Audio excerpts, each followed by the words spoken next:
Boa tarde, que a graça e a paz do nosso Senhor Jesus Cristo vivo venha guardar a nossa mente e o nosso coração nesse tempo que se chama hoje, mais um dia para meditarmos nas Escrituras, mais um dia para fazermos dela nosso objeto de reflexão, para que nós venhamos aprender mais sobre o nosso Deus, o Deus que nós servimos, seu caráter, seus atributos.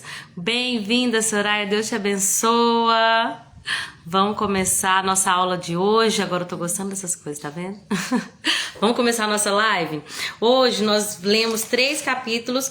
Vocês que já começaram já do dia 1º de janeiro a leitura bíblica diária, perceberam que a leitura do livro de Jó, embora ela seja um pouco mais densa, porque toda a fala poética, principalmente quando as traduções são mais tradicionais, né? São aquelas não muito facilitadas, às vezes com o português até mais arcaico também, aí que fica mais difícil mesmo, mas acaba se tornando uma leitura mais rápida, já que tem capítulos menores, né? A gente vê às vezes capítulos de história que vão ter aí até 70 versículos. Então, a leitura de Jó, embora ela seja um pouco mais difícil, ela é uma leitura mais rápida também. Eu acabo ficando até sentindo aquela falta, às vezes, sabe? Daquele tempo mais... um tempo maior de leitura da Bíblia. Às vezes eu sinto falta quando a leitura é menor, assim, porque, gente, como é lindo quando se cria um hábito.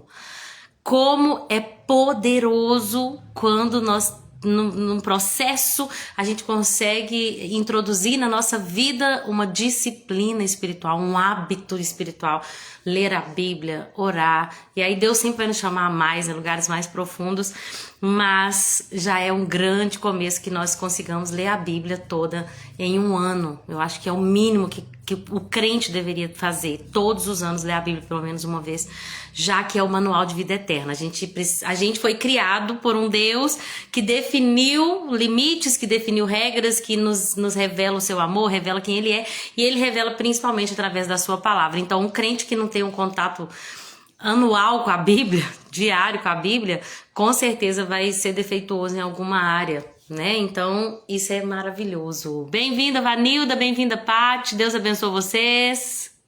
Hoje nós vamos meditar no capítulo de Jó, versículo 16, 17 e 18. Eu acredito que vai ser uma live mais rapidinha, justamente por isso que eu tô falando que é uma leitura menor, embora seja o livro de Jó um pouquinho mais complicada, o entendimento, né, por causa das palavras, da maneira poética, ela é mais curta, né, então vai ser mais rápida a live.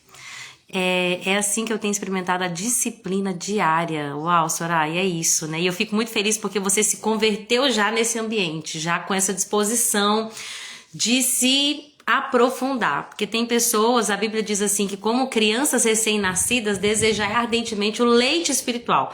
Ou seja, quando a gente se converte, nasce de novo, nasce um bebezinho espiritual, né? E esse bebezinho espiritual, ele tem fome e sede do quê? Do leitinho espiritual. Mas aí também em Hebreus nós vamos ver, olha, já poderia dar-lhes um alimento mais sólido, mas não, tem que voltar e estabelecer de novo aquele alimento líquido, aqueles fundamentos da fé. Ou seja, à medida que nós vamos desenvolvendo a nossa fé, nós também vamos tendo a capacidade de comer alimentos mais sólidos espiritualmente falando, de revelações mais profundas, né? Então eu fico muito feliz que você tenha já entrado com essa fome e sede, que esteja se alimentando, e eu creio que você vai continuar nesse crescimento e vai se aprofundar, né? Quando a gente nasce, a gente só toma leite materno, é obrigatório. Nenhuma criança nasce já apta para comer feijoada, né? Nenhuma criança nasce apta para um churrasco, né? De contrafilé. Então ela precisa do leitinho. E é assim também espiritualmente. Mas também não existe aquela pessoa que vai tomar leite materno pro resto da vida, né? Então a gente tem que ter esse entendimento que há tempo para todas as coisas. E Deus nos chamou para um amadurecimento.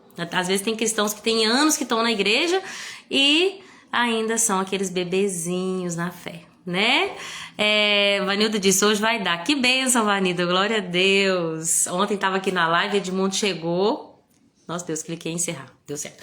Edmundo chegou, meu sogro. Quase chamei ele para participar da live. Mas enfim, vamos lá então. Capítulo 16 de Jó.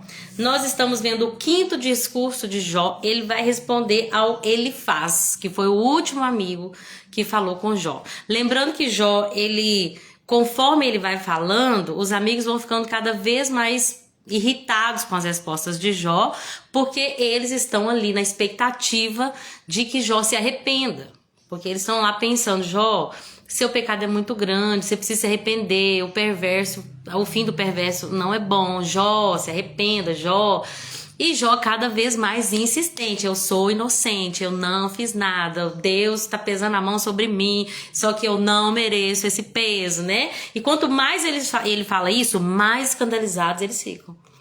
E aí o discurso vai ficando cada vez mais intenso, né? E aí no capítulo 16, Jó vai criticar profundamente os seus amigos. Vanilda disse, obrigada pelo bolo, ele ficou um pouquinho seco, né, Vanilda? Nem se compara ao seu bolo, mas tá bom. Fiz um bolinho de banana, coloquei coco e passas, ele ficou um pouquinho seco, mas que bom então que vocês gostaram. E aí, gente, ele vai criticar os amigos dele. Ele vai falar assim, ó, vocês são péssimos consoladores, vocês são péssimos amigos. Ele continua, versículo 3 do 16, será que vocês nunca vão parar de tagarelar? Que perturbação os faz continuar falando? Eu poderia dizer as mesmas coisas se estivesse em meu lugar. Se estivessem em meu lugar, poderia berrar críticas e balançar a cabeça contra vocês, com aquela cara de, né? Mas, olha só, versículo 5, mas eu faria diferente. Eu lhes daria ânimo e tentaria aliviar o seu sofrimento. Olha como é importante, muitas das vezes, nós sermos expostos a sofrimentos, a situações, porque quando nós passamos por certas situações, o que gera em nosso coração é um sentimento de empatia. Esses dias eu vi o pastor César Cavalcante, ele é um pastor muito sábio, ele falou uma coisa que eu achei muito interessante, eu não sei se eu vou conseguir falar a frase exatamente, mas eu vou tentar trazer o conceito. Um pecado que é vencido por alguém, um pecado vencido não alcança misericórdia. O que ele quis dizer? Se eu não tenho problema nenhum com pornografia, eu vou olhar para a pessoa que tem problema com pornografia e vou falar, credo, por que essa pessoa tem problema com pornografia? Que coisa nojenta. Por quê? Porque é um pecado que eu venço facilmente, eu não tenho inclinação nenhuma para isso, e graças a Deus é verdade, não tenho inclinação nenhuma para isso. Minha infância, graças a Deus, não foi exposta a isso, infelizmente, como a gente vê, né, muitas crianças desde novas sendo expostas a esse tipo de coisa, e por causa disso gera um vício. Por quê? Porque começou o erro a partir da infância. E aí a pessoa desenvolve esse vício, é uma coisa mental, assim, que precisa realmente de uma libertação, de um trabalho que não é coisa simples. Mas como é um pecado que eu venço facilmente, muitas das vezes eu não consigo ver a pessoa com um olhar de misericórdia. Muitas das vezes, Jó tá falando, olha o que Jó tá falando, se eu tivesse no lugar de vocês, eu poderia dizer as mesmas coisas. Só que agora que eu tô nesse lugar, eu vou te dizer o que eu faria. Muitas das vezes, nós olhamos para a história de Jó e nós nos vemos como nós olhamos o Jó. Nós nos colocamos no lugar de Jó. Ai, quantas vezes as pessoas não nos ajudam, as pessoas não nos estendem as mãos, as pessoas nos criticam. Só que eu quero convidar vocês a olhar com uma outra perspectiva. Você consegue se imaginar do outro lado? Você consegue imaginar situações em que você agiu como os amigos de Jó? Que ao invés de ser aquela pessoa que tem empatia, que olha com um olhar de misericórdia, você foi aquele que apontou, você foi aquele que falou, olha, mas também tá errado, também você escolheu errado, mas também suas decisões, suas escolhas, eu avisei. Por que você não leu a Bíblia antes? Por que você não orou antes de escolher seu marido? Por que você não comeu melhor porque agora você tá sofrendo com essa enfermidade? Por que você não fez exercício físico? Por isso você tá assim. Por que você não controlou seu estresse? Por isso que tá dando esse monte de problema. Por que você não entregou sua ansiedade na mão do Senhor? Por isso que sua ansiedade tá te matando. Quantas vezes, gente, nós fazemos exatamente o que os amigos de Jó fazem. Vamos ver o que Jó tá falando aqui nesses primeiros versículos. Eu achei tão interessante. Jó tá dizendo assim, ó, no lugar de vocês, eu poderia dizer as mesmas coisas. Eu vou falar com as minhas palavras. Talvez se eu estivesse no lugar de vocês, meus amigos, eu diria as mesmas coisas. Mas agora que eu tô do lado de cá, eu vou te dizer o que na verdade é o certo. O que eu faria de diferente. Agora que eu tenho enfrentado tudo isso. Eu lhes daria ânimo e tentaria aliviar o seu sofrimento. Quando eu li isso, o Senhor logo falou no meu coração, a Bíblia, tem uma frase que repete na Bíblia, não tenha medo, não se apavore, tem de ânimo, tem de bom ânimo. Jesus, que é o nosso perfeito amigo, ele falou isso, tem de bom ânimo. Então, se nós estamos no lugar dos amigos de Jó, tem uma área da nossa vida que tá tudo bem, e a gente tem o nosso próximo, e nós vamos ajudar o nosso próximo. Quem é o nosso próximo? É a bola da vez, aquela pessoa que Deus colocou no teu caminho hoje. É aquele que eu não consigo ajudar uma criança que tá lá em Manaus, a não ser que Deus realmente me direcionou a comprar uma vaquinha, por exemplo. Eu não consigo ir lá em Manaus e ajudar uma criança que tá passando por uma enfermidade lá. Mas será que Deus colocou na minha mente alguém da minha própria igreja que precisa de auxílio, que precisa de ajuda, que precisa de oração? Será que tem alguma criança enferma? Vocês estão entendendo? Quem é o meu próximo? É aquele que está lá em Manaus? E quando eu digo isso, eu não quero dizer, não tem a ver com localização. Mas quem que Deus colocou na minha frente, na minha mente, me deu recurso, seja de palavras, seja de recurso financeiro, seja de ajuda, de pegar e levar no hospital, de pegar e levar no médico, seja de condição de ser um porta-voz. Gente, vamos ajudar, vamos juntar as pessoas aqui, vamos orar por essa família. O que eu preciso fazer? Tendo o meu próximo, sabendo quem é meu próximo, que é a bola da vez, eu tenho que dar ânimo para essa pessoa. Quantas das vezes nós vamos aconselhar, a gente desanima a pessoa ainda mais. A pessoa chega e fala assim, eu tô dando dor de cabeça, eu tô andando, passando tão mal, e logo você fala, não, mas o mundo tá tão difícil, tá tendo tanta doença nova, a gente não pode confiar nas vacinas, o sistema tá terrível, o sistema de saúde não presta, até o médico particular também é ruim, quando é um balão é R$1.000. Como que a gente tem estado? Será que nós temos dado bom ânimo para as pessoas? É deixar a pessoa animada. É falar para ela, tenha esperança, não tenha medo. Na Bíblia tem mais de 300 vezes essa palavra, não tenha medo, não temas, confia. Nós temos que ser pessoas que animam umas às outras, que encorajam umas às outras. Tá assim, mas Deus pode mudar. Tá assim agora, Jó, mas Deus pode mudar. Se você tá falando, Jó, que não é culpa sua, então vai passar. Vamos tentar entender o porquê, vamos orar, vamos pedir a Deus para te mostrar o propósito, para te dar força durante o processo. É isso que o verdadeiro amigo faz. Segundo, primeiro ele fala, né? Eu faria diferente. Primeiro, eu lhes daria ânimo. Segundo, tentaria aliviar o seu sofrimento. Pergunta para a pessoa que tá sofrendo, como eu posso te ajudar? Você já viu, por exemplo, a mãe quando ela ganha bebezinho? E aí as pessoas vão encher de crítica, principalmente quando é uma mãe de primeira viagem. Ai, que bobagem, ela comprou termômetro de banheira. Nossa, ela comprou um monte de coisa, não vai usar nada. Não, vai perder as roupinhas tudo. Nossa, você viu como é que ela é chata? Nossa, você viu como é que ela não sei o quê? Nossa, você viu? Quantas vezes a gente critica aquela mãe e a gente não tem a capacidade de falar assim, será que eu posso te ajudar lavando umas vasilhas? Às vezes você não quer que eu vou na sua casa? Você quer me dar um pouquinho de roupa que eu dou uma lavada aqui? Como que eu posso aliviar essa fase difícil que a pessoa não dorme à noite? Que a pessoa tá numa mudança brusca de realidade, que é com o nascimento do primeiro filho. Tem uma pessoa que tá passando por dificuldade financeira, nós não conseguimos salvar o mundo, né? Mas como que eu posso aliviar o sofrimento dessa pessoa? Quer saber? Hoje você não precisa se preocupar com o almoço, eu vou levar uma marmita aí pra você. Vocês já imaginaram, gente, se todo o crente tivesse o objetivo de apoiar uns aos outros em seus sofrimentos? Não é fazendo mais do que a gente consegue, é tentando aliviar, olha essa frase, aliviar o seu sofrimento. Não vão conseguir trazer os filhos de Jó de volta, não vão conseguir entregar tantos presentes a ponto de devolver-lhes tudo que foi perdido, não vão conseguir restaurar a saúde dele, mas existe uma maneira de aliviar o sofrimento. Que nem que seja trazendo esperança, sendo positivo. Agora, criticar e condenar só tá piorando a vida de Jó, não é verdade? A parte disso, eu me tornei mais empática depois que me tornei mãe. Comecei a ver a vida com os outros olhos. É verdade. Paty, ser mãe... Hoje eu tava pensando, gente, minha casa dando uma faxina. Mas uma faxina mesmo. Sabe quando você limpa os armários? A gente fica aqui em casa, pelo menos, na fase que eu tô, porque eu tenho menino pequeno, uma criança em fase escolar, a gente tem o ministério, tem o José pequenininho também. Então, muitas das vezes a gente não consegue sabe, lidar com tudo isso de maneira perfeita, mas Deus não nos chamou para ser perfeitos. Hoje eu tava pensando nisso.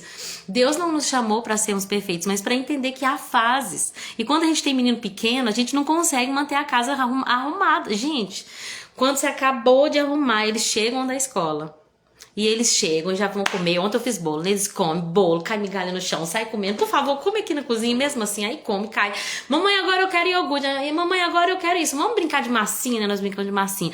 Vamos... Se a gente ficar pensando demais, a gente fica doido. Por que eu tô falando tudo isso? Porque talvez antes de eu ter filho, quando a minha casa ficava organizadinha, que eu conseguia manter o chão limpo todos os dias, que hoje pra mim seria sucesso, eu talvez olhasse para uma mãe que tá nessa fase e talvez julgasse, né? Mas como que eu posso trazer alívio para as pessoas? Como que de alguma forma eu posso te ajudar? Olha, eu não consigo te ajudar financeiramente, uma pessoa que tá passando por problema, mas como que eu posso te trazer um alívio? Vamos fazer o seguinte, vamos fazer uma rifa, eu vou te ajudar a vender. Vou te ajudar a vender uma rifa. Ou melhor, então, não, rifa não, tá? Vamos pensar aqui. Já sei, pensa em uma coisa que você sabe fazer, eu vou te ajudar a vender. Vou te ajudar aqui a compartilhar. Você sabe fazer bolo? Vamos fazer bolo. Vocês entendem? Como que a gente pode trazer alívio e não mais peso para as pessoas? É isso que Jó tá falando, ele passando pelo seu momento de dor, né? E aí ele fala, em vez disso, eu sofro se me defendo e sofro igualmente se eu me recuso a falar. Eu amo a sinceridade de Jó. Tudo tá ruim. Por quê? Se eu fico calado, eu sofro. Porque vocês ficam falando tudo isso aí de mim. Se eu me defendo, eu sofro também. Porque eu sinto que também não tá resolvendo nada. Então, de qualquer jeito, eu sofro. E aí ele vai se dirigir a Deus. Versículo 7 do capítulo 16. Ó Deus, tu me esgotastes. Destruístes toda a minha família. Reduziste minha pele e osso. Imagina o nível da crise física de Jó. Como para provar que pequei, minha magreza depõe contra mim. Ele tá falando assim, olha, minha magreza é a pior prova que tem contra mim. Porque ela denuncia como se eu tivesse pecado. Deus me odeia e em sua ira me despedaçou. Range os dentes contra mim, me transpassa com seu olhar. Olha o que ele passou, gente. As pessoas zombam e riem de mim. Com desprezo me dão tapas no rosto. Sim, uma multidão se junta contra mim. Deus me entregou aos pecadores, me atirou nas mãos dos perversos. Eu vivia tranquila até que ele me despedaçou. Fez de mim o seu alvo. E agora seus arqueiros me cercam. Suas flechas me perfuram sem misericórdia e meu sangue molha o chão. Repetidamente ele se lança contra mim e me ataca como um guerreiro. Em minha tristeza visto pano de saco.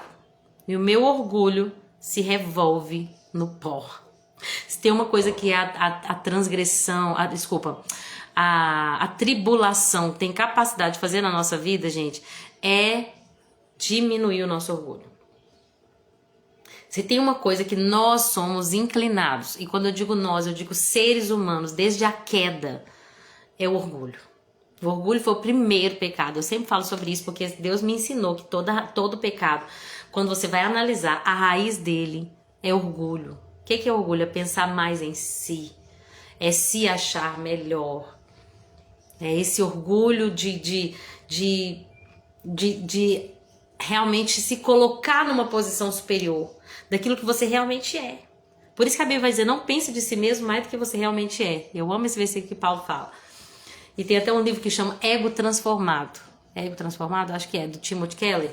E ele vai falar que o nosso ego, ele não pode ser inflado. Mas a gente também não pode diminuir nosso ego, tipo assim, apagar o nosso ego como se a gente fosse pensar assim, que eu não sou nada, que eu não sou ninguém. Muitas vezes quando a pessoa tá se diminuindo demais, é porque na verdade ela é orgulhosa. Sabe aquela pessoa que só pensa de si, mas ela pensa de si com um complexo de inferioridade. Ai, porque eu não dou conta, porque eu sou pequena, porque eu... Isso também é orgulho. Por quê? Porque ela consegue pensar só em si, na sua pequenez. Ela sempre põe a ênfase em si mesmo. E isso também é orgulho. Então, o ego, esse livro do Timothy Keller, ele vai falar que o ego transformado não é pensar menos de si, mas também não é pensar mais de si. É não pensar em si. É quando a gente tem o foco de uma maneira tão grande em Jesus, que a gente tira o foco de nós mesmos.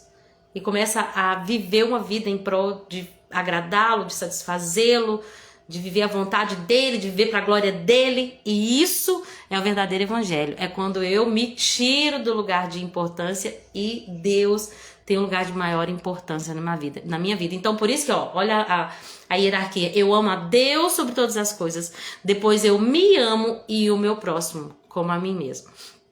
Então, quando existe um desequilíbrio nisso, sempre vai ter problema. Primeiro, eu amo a Deus, porque às vezes a minha vontade é diferente da vontade de Deus. E a gente aprendeu com o nosso Senhor que a gente ora e age dessa maneira. Senhor, que seja feita a tua vontade, não a minha. Por quê? Porque eu amo mais a Deus do que a mim mesmo. E agora, em nível inferior, eu me amo da mesma maneira como eu amo o próximo. Se eu não amo o próximo, tá errado. Se eu não me amo, tá errado. E aí a gente tem que estabelecer esses princípios. Mas olha só o que ele tá falando. O que Jó tá falando? O meu orgulho se revolve no pó. Muitas vezes Deus nos permite passar por situações. Eu falei um pouquinho sobre empatia no início da live. E é tão interessante porque pra gente ter empatia, pra conseguir pensar no outro, justamente porque nós estamos quebrando o nosso orgulho. E Deus permite situações, gente, pra gente quebrar o nosso orgulho. Já pensou se nós não tivéssemos nada, nenhum problema? As pessoas que tinham problema ao nosso redor, a gente falava, mas por que passa por isso? Mas por que não consegue, gente? Por que a pessoa só tá em crise financeira? Que a pessoa só tem problema com o marido? Aquela pessoa ali, os filhos nunca... Nossa, Deus, que filho rebelde. Aquela pessoa ali, nossa, sempre tá com problema de saúde. Ou nunca passei por isso? Vocês já pensaram? A gente ia ter um orgulho, um ego inflado. Mas Deus nos permite muitas das vezes situações para que nós saibamos consolar outras pessoas. Com as mesmas consolações que Ele nos consola, somos capazes de consolar.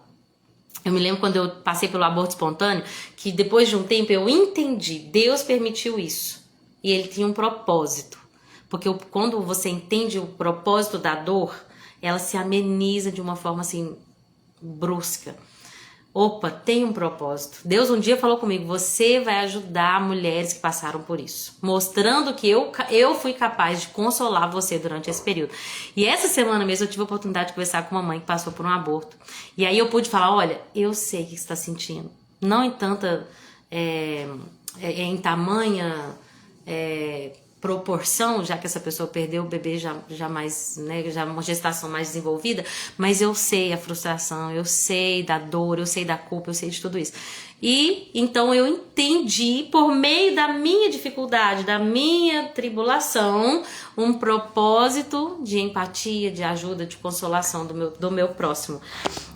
Por isso que Jó tá falando aqui, né? Que por isso que eu quis falar sobre isso. Por quê? Porque o orgulho durante a dificuldade, ele é abalado.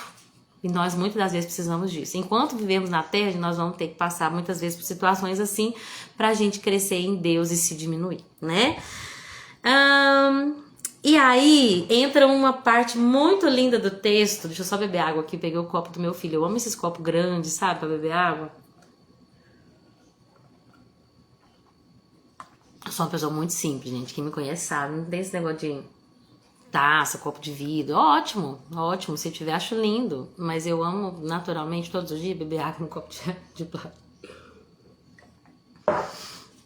O final do capítulo 16 é tão lindo porque a oração de Jó, ela nos remete a Jesus em 3 maneiras. Preste atenção. Ele continua orando assim. Versículo 17. No entanto, nada fiz de errado. A minha oração é pura. Ó terra, não esconda meu sangue, não permita que o meu clamor permaneça oculto. Agora mesmo, minha testemunha está nos céus. Olha só, minha testemunha está no céu. Meu advogado está nas alturas. Meus amigos me desprezam, mas derramo minhas lágrimas diante de Deus. Ó, diante de Deus derramo as minhas lágrimas. Você tem chorado aos pés do Senhor? Preciso de um mediador entre mim e Deus, como alguém que intercede por seu amigo. Pois em breve seguirei pelo caminho do qual jamais voltarei. Ele achou, Jó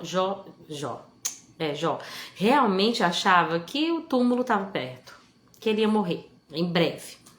Também, né, diante de tudo que ele estava passando ali, Mas ele vai falar na oração dele 3 características que nos remetem a Jesus. Primeiro, ele declara que a testemunha dele está no céu. Depois ele declara que o advogado dele está nas alturas. Depois ele clama dizendo que ele precisa de um mediador entre ele e Deus. Deixa eu focar só nesse finalzinho para poder falar sobre esses atributos de Jesus. Deixa eu só falar. Olha o que ele fala. Como alguém que intercede por seu amigo. Isso é muito importante eu colocar em pauta. Deus falou muito no meu coração quando eu li isso aqui. Uma coisa que até agora os amigos de Jó não fizeram foi orar por eles. Não fizeram. Por ele. Eles não chegaram lá, Jó, nós vamos orar por você, para que Deus tenha misericórdia da sua vida. Jó, vamos orar para que Deus mude esse cenário. Jó, nós vamos interceder por você. Interceder-se é colocar-se na brecha por outra pessoa. É se colocar no lugar da outra pessoa. A ponto de dizer, olha aqui, imagina só uma briga, tá? E aí você conhece a pessoa que tá lá na briga e depois você fala com ela assim, chega pra trás aqui. Olha aqui, eu sei que meu amigo te feriu com as palavras dele, eu sei que você tá com muita raiva, mas eu tô aqui pra te pedir, por favor, que você não bata nele, porque ele fez isso porque ele tá muito nervoso. Isso é um intercessor. Ele se coloca entre os dois lados opostos aqui. Essa pessoa aqui precisa de alguém que se coloque entre ela e aquele que tá ali de alguma forma que tem a condição de fazer algo, né, contra a vida dele. Então, interceder por alguém, imagina só que a gente mora num reino de monarquia, tem um rei que decidiu matar aquele funcionário ali. E aí você sabe que ele é um bom funcionário. Você vai na presença do rei e vai falar, rei, eu queria te pedir, te clamar que você tenha misericórdia, porque aquele funcionário, eu conheço ele é inocente, ele estava comigo no dia do crime. Isso é interceder. Os amigos de Jó não fizeram isso. Olha o que ele fala, gente, versículo 21. Preciso de um mediador entre mim e Deus, como alguém que intercede por seu amigo. Como alguém que intercede por seu amigo.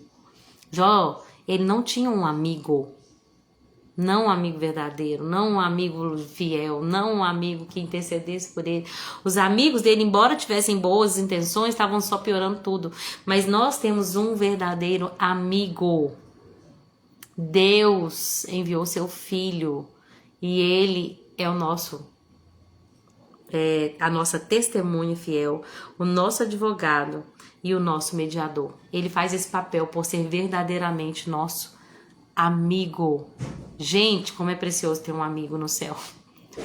Como é precioso que nós tenhamos capacidade para ter um amigo que intercede por nós diante do trono de Deus. Muitas das vezes, gente, eu fico pensando tanto nisso, muitas das vezes nós investimos tão pouco tempo nessa amizade, nesse conhecimento de Deus, nesse relacionamento. Cristianismo não é religião, cristianismo é relacionamento, é tempo. Deus tem uma presença que ela pode se tornar manifesta, uma presença pessoal, para um relacionamento íntimo que nós podemos ter. Um amigo é o quê? Alguém que é íntimo. Quem que entra na nossa lista de amigos? É quem você conta segredo, é quem você desabafa, é quem você não tem vergonha de falar a verdade, é quem você conhece profundamente e te conhece profundamente, é alguém que saiu daquela relacionamento superficial de colega. Ei, tudo bem? Tudo, e você? Joia, então tá bom, sua mãe tá bem? Bem, graças a Deus, obrigado, perguntar, com Deus, tchau. Sabe esse relacionamento superficial? Entra num nível mais profundo, isso é um amigo. Olha, pela sua feição, sei que você não tá bem, o que aconteceu? E o que aconteceu daquela última vez lá? Sabe, aquela pessoa que conhece os segredos, um amigo conhece segredos. A Bíblia diz que o Senhor revela os seus segredos, Ele revela os segredos da sua aliança para aqueles que o temem. A Bíblia diz que Deus chama os profetas de amigos. Será que nós temos sido amigos de Deus? Que graças a Deus nós temos a oportunidade de sermos amigos de Deus por intermédio de Cristo Jesus. Pergunta número 2. Será que temos sido bons amigos ao invés de apontar pessoas que aliviam o sofrimento uns dos outros? Será que temos escolhido bem nossos amigos? Mas vamos lá, vamos falar de Jesus? Primeiro, ele falou, eu sei que a minha testemunha está no céu. Lá em Apocalipse 3,14, eu quero ler para vocês. Na carta para Laodiceia, Jesus fala assim,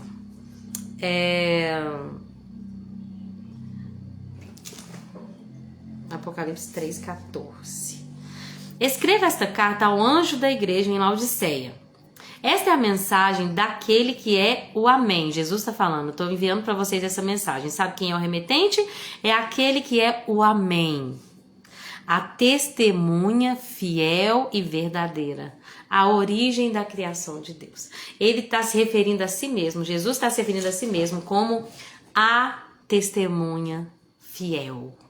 Aquela que fala a verdade, que testemunha, que testifica a verdade. E aí Jó está falando, a minha testemunha está nos céus. O que ele está dizendo? Tem alguém que pode interceder por mim? Tem alguém que pode falar a verdade a meu respeito? Vocês não. Mas existe lá no céu uma testemunha. Imagina aí um tribunal. Vamos chamar a testemunha número 1. O que você viu? Essa testemunha de Jó é aquela que está lá no céu dizendo, eu vi que Jó era reto, íntegro e temente a Deus. Meu Deus. E aí ele continua falando que o meu advogado está nas alturas, novamente no céu. Quem é o advogado? 1 João 2:1. Deixa eu abrir aqui.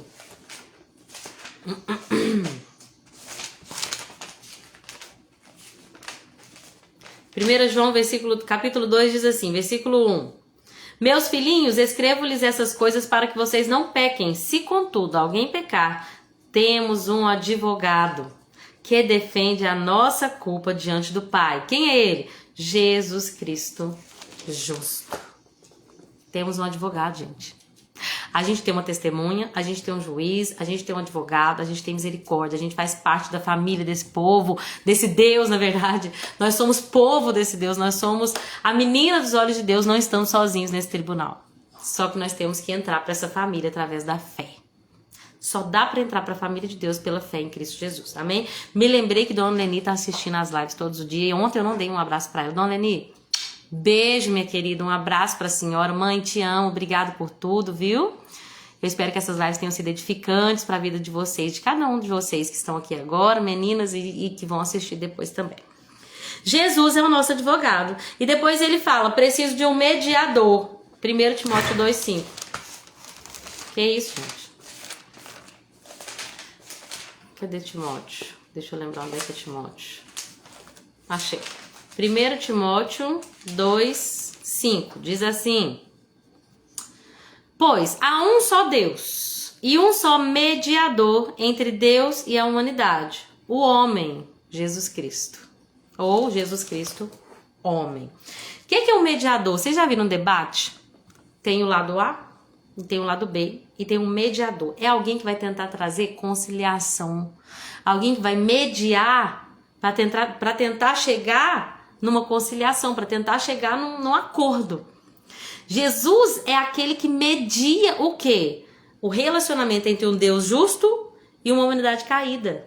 Ele vai ser o mediador, ele vai trazer essa reconciliação por meio da fé. Porque aqueles que creem em Jesus recebem o preço de pagamento pelos seus pecados, que é o sangue poderoso, perfeito e eterno de Jesus, de seu sacrifício redentor. Então, aqueles que creem em Jesus têm a capacidade, através da mediação dele, de uma reconciliação com Deus. E é sobre isso que a Bíblia se trata. Um povo que foi criado por Deus para que ele se revelasse a eles no jardim.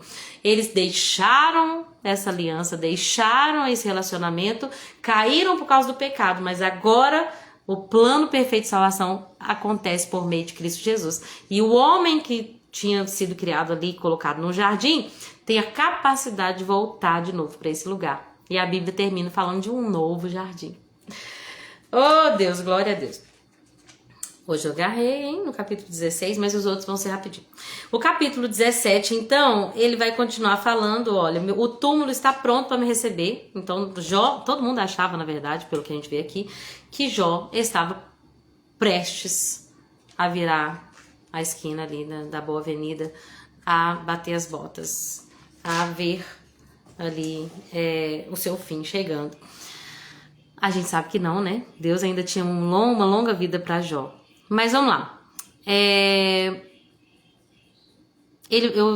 Eu grifei essa parte e vou só ler.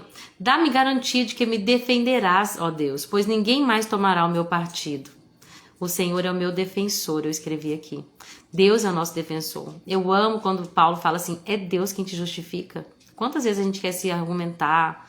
Jó era tão sábio, gente. Jó era tão inteligente. Mas por mais que ele argumentasse, ele não conseguia mudar a cabeça dos amigos dele.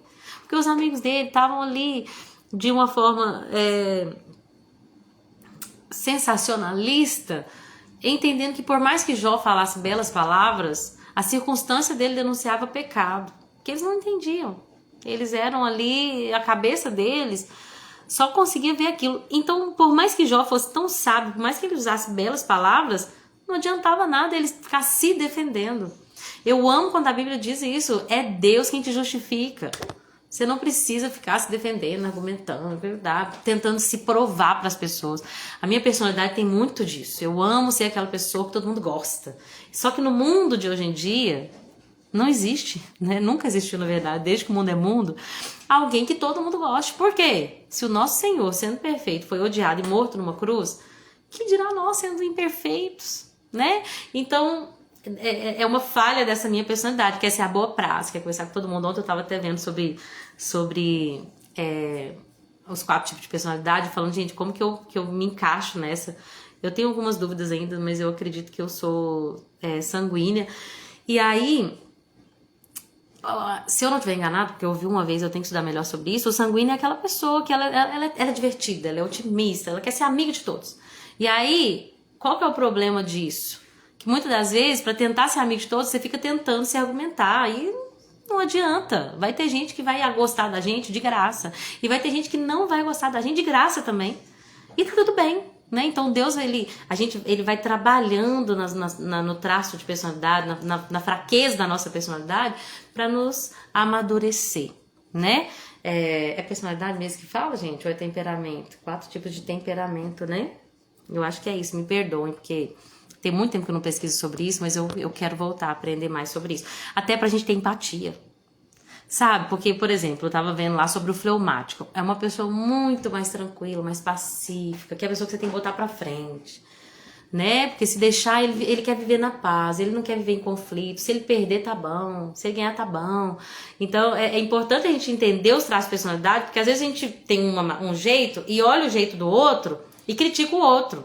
Mas é porque somos pessoas diferentes. Deus nos criou com temperamentos diferentes, com personalidade diferente. E a gente tem que ter empatia de entender, olha, essa pessoa é assim. Não quer dizer que tá certo, mas não quer dizer que ela tá fazendo isso porque ela é ruim, porque ela é desleixada. Muitas vezes é um traço que ela ainda não amadureceu. Mas isso gera na gente empatia, né? Enfim, quem nos justifica é Deus. A gente não tem que agradar todo mundo, a gente não tem que ser boa praça e achar que as pessoas vão sempre falar bem da gente, porque mesmo a gente fazendo tudo certo, como Jó, vão te criticar. Quando você estiver passando por dificuldade, vão te apontar, né? E nós somos falhos. Então é Deus quem nos justifica. Para poder finalizar, capítulo 18 é a resposta de Bildade para Jó. E eu achei muito interessante porque tem um comentário bíblico que chama Beacon, que eu vi lá no NepSearch, que é um site. E esse comentário bíblico, pelo que eu pesquisei, são 40 teólogos, estudantes da Bíblia, tradicionais, que vão fazer comentários sobre a Bíblia. E eu achei tão interessante isso aqui que foi dito, porque o Bildade, ele começa a falar do perverso. O que vai acontecer com o perverso? A luz dele vai se apagar. O seu fogo vai deixar de brilhar. Os passos dele vão ser cortados. Ele vai caminhar direto para a rede, vai cair num sapão, vai ter pego por uma armadilha. A fome vai esgotar sua força, a calamidade aguarda o seu tropeço. Ele é arrancado da segurança do seu lar. O lar dele é consumido pelo fogo, e o enxofre espalhado pela sua casa. Suas raízes secarão, ramos murcharão. Toda lembrança da sua existência desaparecerá. Não vai ter filho, não vai ter neto, não vai ter sobrevivente. E aí ele começa a falar do perverso. Olha o que esse comentário bíblico vai falar. Somos tentados a concluir que o Bildade usou Jó como modelo ao se referir a esse perverso. Por tudo que ele foi falando e tudo que Jó estava vivendo. Então o que eles entendem, que eu achei bem interessante, é que quando o Bildade está falando de tudo que é ruim que vai acontecer com o perverso, na verdade o que eles estão querendo dizer é: tá acontecendo tudo isso com você. Porque você é perverso. Porque é isso que acontece com os perversos. E a única prova que falta pro Bildade confirmar que tem razão é a morte de Jó. A única prova que faltava para falar assim, ó, para provar realmente estou certo, é a morte de Jó. Graças a Deus, que Deus mudou o cativeiro de Jó, que Deus restaurou a sorte dele, que Deus o justificou, que Deus provou que ele não estava errado, que Deus provou que era só uma fase, que Deus estava usando ele só para provar que ele não deixaria de lado a sua fé. Amém? É isso que eu queria falar no dia de hoje. Eu espero que seja edificante para vocês. Essa passagem é muito forte, né, gente? Tem muito aprendizado. Embora seja, né, desafiador, né? Mas daqui a pouco nós vamos entrar em Salmos. E aí a gente vai ter os desafios dos profetas, embora tenha tanta coisa boa pra gente aprender com os grandes profetas, os profetas menores. E aí nós vamos entrar no Novo Testamento, e eu sou apaixonada com os evangelhos. E aí nós vamos entrar nas cartas paulinas, e a gente vai ficar doido de novo. Vai ser muito bom, né? Eu aguardo vocês aqui amanhã, se Jesus permitir. Amanhã é quinta, né? Se Deus quiser.